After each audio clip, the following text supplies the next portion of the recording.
have three concepts here: worshipping, salutation, and refuge. How are they different? Worshipping is to be confronted by a spiritual ideal, but we don't really do anything about it. We just admire it. That's worshipping. When we make salutation, we recognize the ideal. That is something that is much higher than us.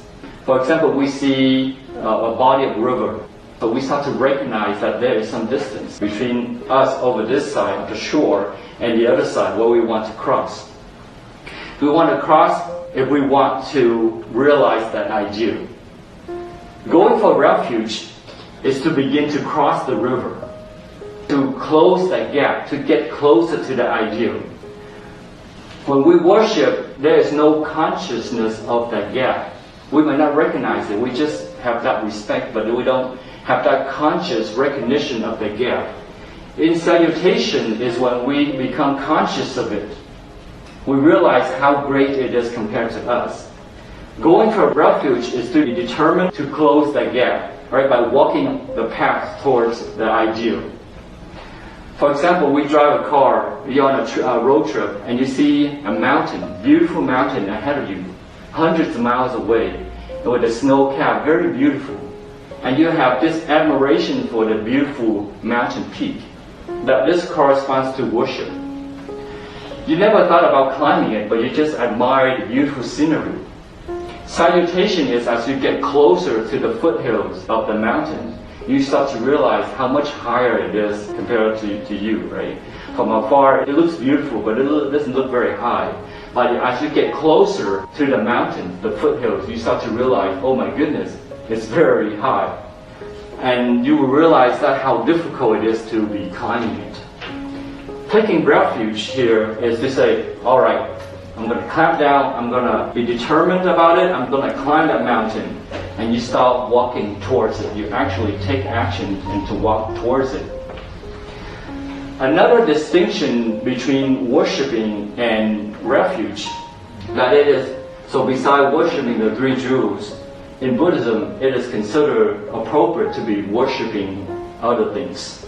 But it is misguided if taking refuge in things other than the three jewels. We only take refuge in the three jewels. We don't take refuge in anything else other than the three jewels.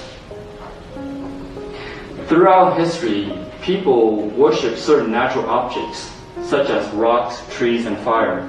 During the Buddha's time, worshiping fire was very popular. They believed that in that fire there was some supernatural spirit that could protect them, that could grant them wishes. So they worship the fire god. They not only empathize with those objects, but they look up to them as something very superior to them with some respect. So they imagine that there's some spirit living in the tree. And so they worship the trees. They make offerings to the tree because they believe that there's spirits living in the tree. Buddhism does not object to such actions, except for going for refuge. If we are to go to refuge to the tree, or we go to refuge to other spirits, then that is wrong in Buddhism. Early Westerners, they got confused by some Eastern cultures. What they saw was, on 1 minute, they saw the Easterners worship various gods and ancestors. And then the next minute they worship the Buddha. And they thought that Eastern cultures were inconsistent. But to say that they are inconsistent is to misunderstand the situation. There is no conflict between worshiping gods and ancestors and the Buddha. Master Chin Kong says religion is like a family, and Buddhism is like an education. There is no conflict between you with your family going to school for education. In Buddhism, when you achieve the highest level of state of being, you are equal. There is no differentiation. But with religion that we have in today, there is differentiation. You worship this God, then you are my enemy.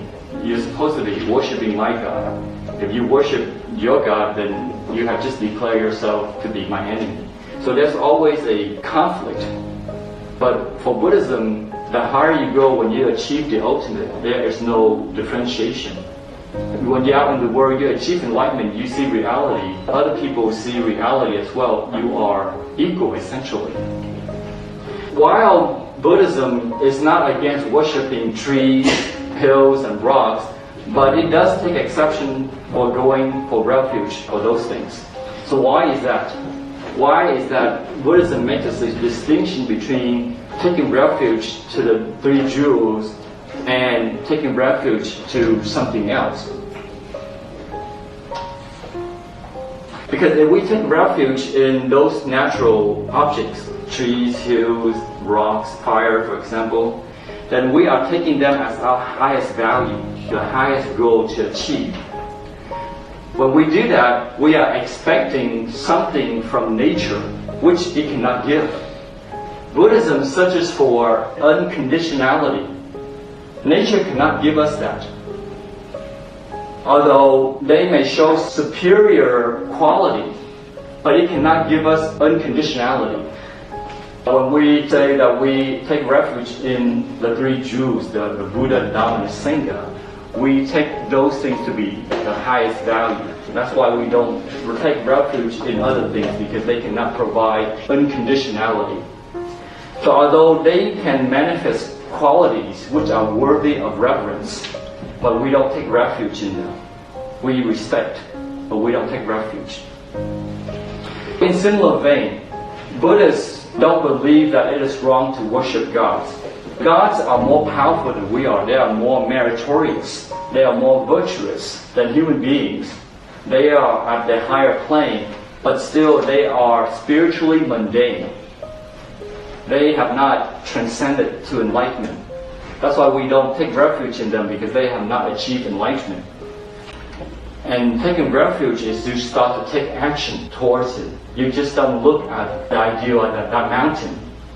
And you don't just stop at the foothills, but you continue to climb. You continue to step forward to achieve that ideal. When we take refuge in the Buddha, we have to act and walk in the Buddha's path. We can not just go through the ceremony, take refuge, and observe the precepts. After the ceremony, we return to our old lifestyle. That is not refuge. Refuge here is that every day we walk towards that ideal. That is taking refuge. If we don't do that, we are just worshipping the Buddha. If we see how great it is, we just respect the Buddha, but there is no refuge in it, because we fall back to the definition of worshipping. We just worship the Buddha. We don't take refuge in the Buddha if we don't walk the path.